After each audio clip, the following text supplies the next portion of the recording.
You ask Tiger to solve. This deals with linear equations with one unknown. The final result is x equals 2.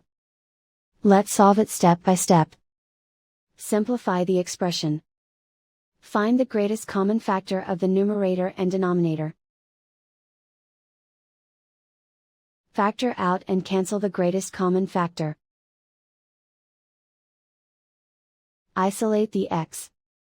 Multiply both sides by 9.